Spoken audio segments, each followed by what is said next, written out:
Good morning everyone, welcome to PS corner और मैं हूँ शिखा गुप्ता। और आज की खूबसूरत सी सुबह एक खास रोचक से टॉपिक के साथ आपके सामने हाजिर हो चुकी हूँ। और आज मैं लेकर आई हूँ केजीएफ। ठीक है, आप में से मोस्ट ऑफ दी लोगों ने केजीएफ देख ली होगी और ऑब्वियसली इसकी इतनी ज्यादा चर्चाएं हैं तो ये मत भूलिए कि एग्जामिनर को भी इसकी चर्चा है और यहाँ से ज्योग्राफी, हिस्ट्री और भी पता नहीं क्या क्या जुड़ा हुआ है। तो वो सारी कहानियां लेकर मैं इस लेक्चर में आपके सामने आ गई हूँ। ऑब्वियसली मैं यहाँ कहानी मूवी वाली नहीं सुनाने वाली आपको, बिल्कुल वही कहानी सुनाऊंगी जो आपके एग्जाम में काम आएगी। तो एग्जाम के लिए इंपॉर्टेंट इसके सारे एस्पेक्ट हम देखने वाले हैं आज। कहाँ पर है ये खाने, क्या इनकी खास बातें हैं, क्या इस जगह से जुड़ी खास बातें हैं, यहाँ की डेमोग्राफी क्या है, यहाँ पे जो सोना निकाला जाता है वो किस तरीके से चट्टानों में है और साथ में उस सोने को निकाला कैसे जाता है और साथ ही साथ प्रेजेंटली इस क्षेत्र की क्या समस्याएं हैं। तो वो सारी चीजें लेकर आपके सामने हाजिर हो चुकी हूं मैं। तो शुरू कर लेते हैं खून से लिखी हुई ये कहानी। और जो भी डायलॉग्स है इस मूवी के खुद ही अपने दिमाग में इमेजिन कर लीजिएगा। मैं तो बड़ी एक्साइटेड हूँ आज वाले लेक्चर के लिए, आप भी जरूर से रहे होंगे। ठीक है, तो सबसे पहले तो इसकी लोकेशन की हम चर्चा करें। ऑब्वियसली मैं तो ज्योग्राफी वाली हूँ, बिना मैप के कुछ नहीं कर सकती हूँ भाई। तो ये है कर्नाटक का मैप। कर्नाटक देखो, ये है कर्नाटक। जरा सा एक बार ट्रेस कर लेते हैं इसको, है ना।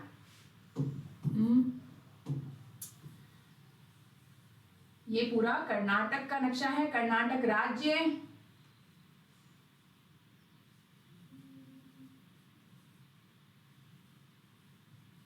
कुछ इस तरीके से कन्नड़ बोली जाती है यहाँ पे, आपको पता ही होगी। यहाँ की स्थानीय भाषा है कन्नड़। ठीक, तो ये कर्नाटक राज्य है। और कर्नाटक राज्य में अगर मैं बात करूं, ये वो जगह है जहां की बात हम इस लेक्चर में करने वाले हैं, यानी कि कोलार माइंस। ठीक है, ये हैं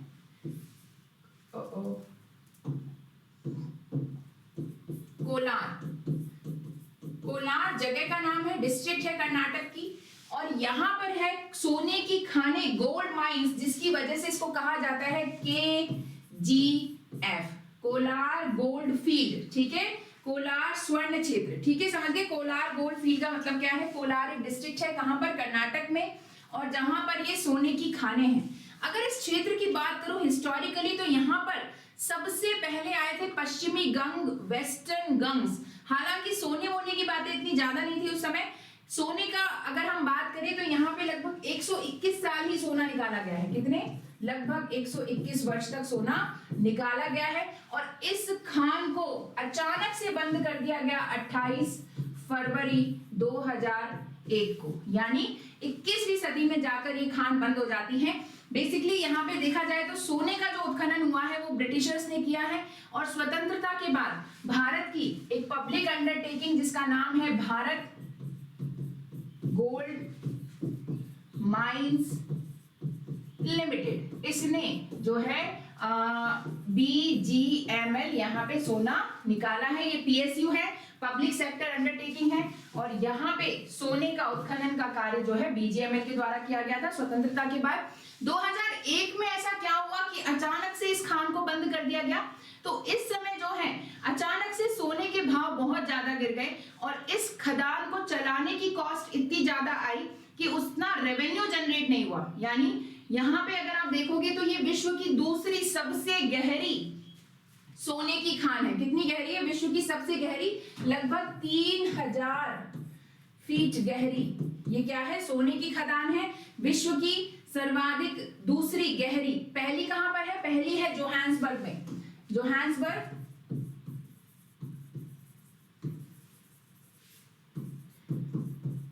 दक्षिणी अफ्रीका, साउथ अफ्रीका।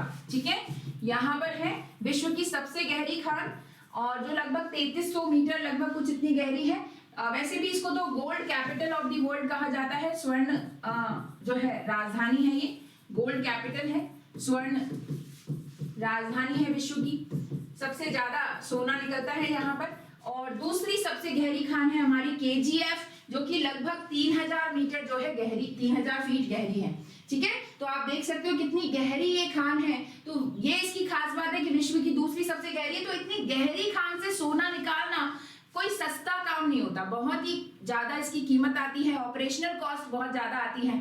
और वैसे भी अगर हम केजीएफ जगह की बात करें ना, तो कोई क्षेत्रफल की बात करें तो शायद हम कह सकते हैं कि ये छोटा ही क्षेत्र है। केजीएफ के क्षेत्रफल की बात करें तो लगभग कितना है, 58.12 वर्ग किलोमीटर इसका एरिया है, क्षेत्रफल है। लेकिन अगर आप यहाँ की जनसंख्या घनत्व के बारे में सुनेंगे तो आप दंग रह जाएंगे। यहाँ की डेंसिटी, पॉपुलेशन डेंसिटी, जनसंख्या घनत्व कितना है, 2800 व्यक्ति प्रति वर्ग किलोमीटर। इमेजिन कर सकते हैं इतना ज्यादा जनसंख्या घनत्व, 2800 व्यक्ति प्रति वर्ग किलोमीटर जनसंख्या घनत्व यहाँ का। इतने से क्षेत्रफल में लगभग, कई आंकड़े, सरकारी आंकड़े तो कहते हैं कि लगभग इतनी जनसंख्या यहाँ रहती है, 1,63,643 लोग। लेकिन कुछ आंकड़े ये भी कहते हैं कि लगभग 2,60,000 लोग यहाँ पे रहते हैं, 2.5 लाख से भी ज्यादा लोग रहते हैं। ठीक है, तो इतना ज्यादा जनसंख्या घनत्व है यहाँ पर। और ऑब्वियसली अगर वर्तमान की बात करें तो किसी तरह का कोई डेवलपमेंट नहीं है, क्योंकि अब तो ये स्वर्ण खदानें ऑपरेशनल नहीं है। ऑपरेशनल नहीं है तो यहाँ पे जितनी भी जो कार्य चल रहे थे वो अचानक से बंद हो गए और लोगों को ऐसी हालत में छोड़ दिया गया, उनके लिए कुछ नहीं किया गया। तो वर्तमान में वो सभी लोग कच्ची बस्तियों जैसे हालात में रहते हैं, जिनको बोला जाता है शैंटीज। शैंटी क्या होती है, कच्ची बस्तियां होती है कर्नाटका में, उनको शैंटी कहते हैं। तो लगभग 100 के तकरीब 100 वर्ग फीट की, 100 स्क्वायर फीट की यहाँ पे एक शैंटी होती है। और ऐसी शैंटियों से बनी हुई लगभग 400 कॉलोनीज हैं यहाँ पे। तो सभी लोग लगभग कहाँ रह रहे हैं, कच्ची बस्तियों में यहाँ पर रह रहे हैं। ना उनके पास इलेक्ट्रिसिटी है, ना उनके पास वाटर है। जबकि अगर हम बात करें भारत का पहला और इनफैक्ट एशिया का ऐसा पहला हाइड्रो इलेक्ट्रिक पावर, एशिया का पहला हाइड्रो इलेक्ट्रिक यानी कि जल विद्युत है ना, हाइड्रो इलेक्ट्रिसिटी पावर प्लांट जो लगाया गया था, जल विद्युत संयंत्र, कौन सा था, शिव समुद्रम। नाम सुना होगा आपने, कौन सी नदी पर है शिव समुद्रम, कावेरी नदी पर है। कहां पर है, कर्नाटक में है। तो ये किसकी वजह से लगाया गया था, 1902 में लगाया गया था, कोलार गोल्ड फील्ड के लिए। ठीक है, एशिया का पहला है ऐसा ये हाइड्रो इलेक्ट्रिक पावर और पावर प्लांट शिव समुद्रम, कावेरी नदी के ऊपर है। और यहाँ पे 1902 में से लगाया ही केजीएफ के लिए गया था। और वर्तमान में बात करें तो यहाँ पर हाइड्रो इलेक्ट्रिसिटी नहीं है। अगर हम बात करें केजीएफ की, तो भारत की पहली इलेक्ट्रिफाइड सिटी थी, फर्स्ट इलेक्ट्रिफाइड सिटी, भारत की प्रथम विद्युतीकृत शहर था, भारत का प्रथम विद्युतीकृत शहर था ये। लेकिन अभी देखो यहाँ पे क्या हालात हैं। इनफैक्ट ब्रिटिशर्स ने तो यहाँ पर एक झील का निर्माण भी करवाया था, जिससे स्थानीय आवश्यकताओं को पूरा किया जा सके। ऑब्वियसली यार, सोना निकल रहा है, कोई छोटी मोटी चीज थोड़ी है। तो झील भी बनवाई गई, यहाँ पे हाइड्रो इलेक्ट्रिक प्लांट भी लगवाया गया, सब चीजें की गई। और वर्तमान में हालत देखिए इसकी क्या है, बिल्कुल एक तरह से मृत शहर जैसा है, डेड सिटी जैसा है। लोग एकदम ऐसी हालातों में पड़े हुए हैं कि जिनकी कोई कल्पना ही नहीं है, बिल्कुल वहीं पर डेफिकेट कर रहे हैं। कोई टॉयलेट्स नहीं है यहाँ पर, 2 4 5 पब्लिक टॉयलेट्स हैं, इतनी जनसंख्या में भी सिर्फ इतने ही पब्लिक टॉयलेट्स हैं। लोग जनरली ओपनली डेफिकेट करते हैं और उसको भी ट्रीट करने के लिए कुछ भी नहीं है, कोई साफ सफाई का कोई यहाँ पे चलन नहीं है, कुछ भी नहीं, क्योंकि लोगों के पास कुछ है ही नहीं करने को। और इसकी और भी प्रॉब्लम्स मैं आपको बताती हूँ। सबसे पहले तो हम समझते हैं कि सोना होता कैसे है, कैसे मिलता है चट्टानों में। तो देखो ये जो चट्टान है, सोने की खदान है ये, और सोने की खदान के अंदर देखो इस तरीके से बीच बीच में सोना होता है। सोना अगर हम बात करें किसी चट्टान से 2 तरीके से निकाला जा सकता है। एक तो होता है प्लेसर। प्लेसर क्या होते हैं, नदियों के द्वारा बहकर सोना निकाल लिया जाता है। कोई नदी है, वो किसी चट्टान को, पहाड़ को काटती है और उससे सोना निकाल के ले आती है, तो वो नदी के बेसिन में इधर उधर पड़ा रहता है सोना। जैसे भारत की बहुत सारी ऐसी नदियां हैं जिनमें सोना मिलता है। स्वर्ण रेखा, जिसका तो नाम ही इस वजह से रखा गया है, तो उसमें सोना निकलता है। ठीक है, तो एक तो हो गया प्लेसर डिपॉजिट, और दूसरे हो गए स्वर्ण शिराएं, गोल्ड वेन्स। क्या होती हैं, स्वर्ण शिराएं यानी कि गोल्ड वेन्स, यानी कि किसी चट्टान के अंदर, जिस तरीके से हमको दिखा है, देखो यहाँ पर हर जगह सोना, जैसे ये शिराएं चल रही है इसके अंदर सोने की, ऐसे चट्टानों में अलग अलग जगह जो है थोड़ी सी सोना हमें दिखाई देता है। ठीक है, जैसे ये देखो अलग अलग जगह हमें दिख रहा है, तो इन्हें बोलते हैं स्वर्ण शिराएं, गोल्ड वेन्स। अब यहाँ से सोना जो है तोड़ के निकालना पड़ता है। अब तोड़ के कैसे निकालो, सोने को इतना सा सोना निकलता है, इतने बड़े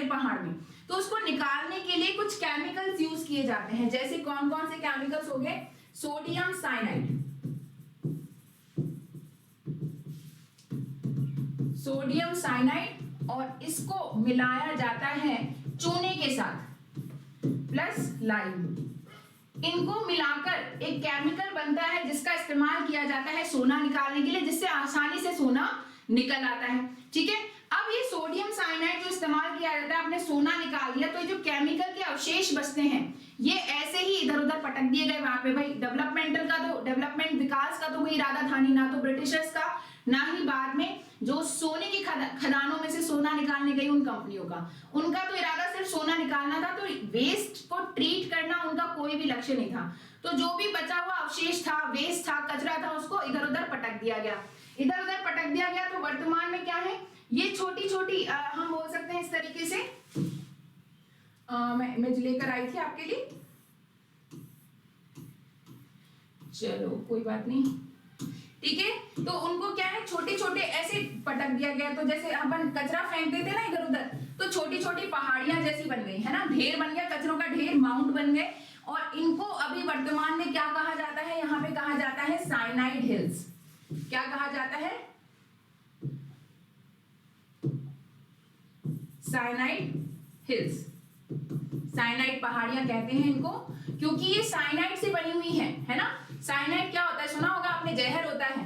तो साइनाइड का ऐसे ही पटक दिया गया खुले में। अब खुले में पड़ा हुआ है साइनाइड, तो ऑब्वियसली इससे एयर पॉल्यूशन हो रहा है, इससे लैंड पॉल्यूशन हो रहा है, भूमि प्रदूषित हो रही है। इसके अलावा यहाँ पे अगर हम कोलार गोल्ड फील्ड की बात करें, तो ये वो क्षेत्र है जहाँ पानी भी खूब है, वर्षा भी अच्छी होती है, साथ में कावेरी नदी का पानी है। तो इतना पानी है, तो ये पानी के साथ जल स्रोतों तक भी पहुंचता है, यानी कि जो नदियां हैं, जो वाटर बॉडीज हैं, वो भी पॉल्यूट हो गई हैं। तो ये वो क्षेत्र जहां पर पहले पैडी यानी कि चावल, सब्जियां, रागी, ये सब उगा लिया जाता था, अभी वर्तमान में ये पूरा जो लैंड है, पूरी भूमि जो है वो बंजर हो गई है। क्यों? क्योंकि जल भी प्रदूषित, भूमि भी प्रदूषित। तो फिर कैसे कृषि कार्य होंगे, एग्रीकल्चरल एक्टिविटीज कैसे होंगी? तो यहाँ पर एग्रीकल्चरल एक्टिविटीज भी नहीं हो पा रही है, क्योंकि पूरी जगह प्रदूषित हो गई है इन साइनाइड हिल्स की वजह से। ठीक है, और इस वजह से यहाँ की जो और अर्थव्यवस्था है और ज्यादा पिछड़ गई है। साथ ही साथ यहाँ पे जो लोग हैं जिन्होंने पहले इन खदानों में काम किया, उनको रोग हो गया है सिलिकोसिस।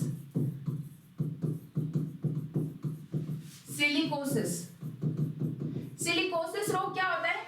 बेसिकली जब भी कहीं पर बहुत ज्यादा धूल होती है, जैसे खाने हैं, खानों में क्या किया जाता है, विस्फोट किया जाता है। ठीक है, तो विस्फोट हो गया। इसके अलावा चट्टानों को तोड़ा जाता है, उसकी वजह से छोटे छोटे धूल के कण उड़ते हैं और वो जो है फेफड़ों के अंदर जाके जमा हो जाते हैं। जमा हो जाते हैं तो अंदर जो है सिलिकोसिस रोग जमा बन जाता है उससे, कि फेफड़ों के अंदर सिलिका के जो पार्टिकल हैं ये डिपॉजिट हो जाते हैं। तो जिन भी लोगों ने अंडरग्राउंड जो यहाँ पे खाने हैं उनके अंदर काम किया है, तो ऑब्वियसली उनके अंदर ये रोग सिलिकोसिस रोग पाया था। सिलिकोसिस रोग पे भी आपके एग्जाम में क्वेश्चन बन सकता है, किससे जुड़ा हुआ है?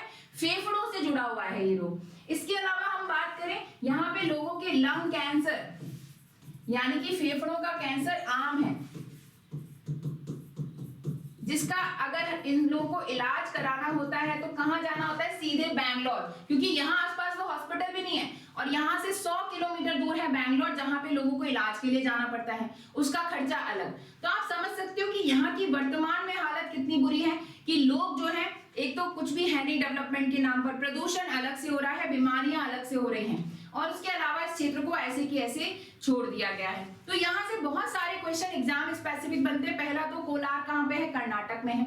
शिव समुद्रम वाटरफॉल पे बन सकता है, या फिर शिव समुद्रम हाइड्रो इलेक्ट्रिक प्रोजेक्ट पे आपके क्वेश्चन बन सकता है। 1902 में बनाया गया था, केजीएफ के लिए बनाया गया था, एशिया का पहला ऐसा जल विद्युत संयंत्र था ये। ठीक है, फिर हम बात करें यहाँ से सिलिकोसिस रोग से क्वेश्चन बन सकता है, साइनाइड हिल्स पे क्वेश्चन बन सकता है।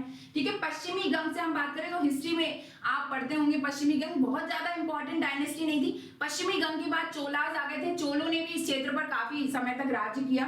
इनफैक्ट जो हमारे फेमस जो चोला रूलर्स रहे, जैसे कि राजा चोल, ठीक है, राजेंद्र चोल, उन्होंने भी इस क्षेत्र पर जो है काफी समय तक शासन किया है। लेकिन सोने की अगर हम बात करें तो लगभग 121 साल ही महत्वपूर्ण रहे सोना निकालने के लिए। अभी भी यहाँ सोना पड़ा हुआ है, लेकिन ऑब्वियसली उसको निकालना इतना ज्यादा मुश्किल है, क्योंकि 3000 फीट गहरी खान, कोई छोटी मोटी बात नहीं है, यहाँ से निकालने की कॉस्ट बहुत ज्यादा है। हालांकि अभी तो सोने के दाम इतने ज्यादा हो रहे हैं कि निकाल भी ले तो सही है, पर लेकिन फिर भी ये बहुत ज्यादा गहरी होगी, बहुत रिस्की है, और ऑब्वियसली ये जगह इतनी पॉल्यूटेड है कि यहाँ पर अब कोई नहीं जाना चाहता। हम बात करें तो कोलार केजीएफ इटसेल्फ एक विधानसभा कॉन्स्टिट्यूएंसी है, और कोलार जो है वो एक लोकसभा कॉन्स्टिट्यूएंसी है। कोलार जो जिला है वो एक लोकसभा क्षेत्र है, और केजीएफ जो है वो एक हम बात करें तो विधानसभा क्षेत्र है। लेकिन फिर भी डेवलपमेंटल जो एक्टिविटीज है उनको अप्रूव नहीं किया जा रहा। गवर्नमेंट यहाँ पे 2 करोड़ रुपए स्पेंड करना चाह रही है, लेकिन अप्रूवल नहीं मिल पा रहा है। तो बहुत सारी चीजें हैं जो यहाँ से जुड़ी हुई हैं। यहाँ के लोग परेशान हो रहे हैं धीरे धीरे। अब फिर भी लोगों ने शुरू कर दिया, जैसे ऑटो वगैरह चला लेते हैं यहाँ के लोग। हम बात करें तो यहाँ पे लोग शिक्षित भी हो गए, क्योंकि इतना डेवलपमेंट था एक समय पर, तो लोग शिक्षित भी हैं। तो शिक्षित बेरोजगारी है यहाँ पर, ठीक है, एजुकेटेड इलिटरेसी है, तो बहुत ही ज्यादा प्रॉब्लमेटिक ये एरिया है।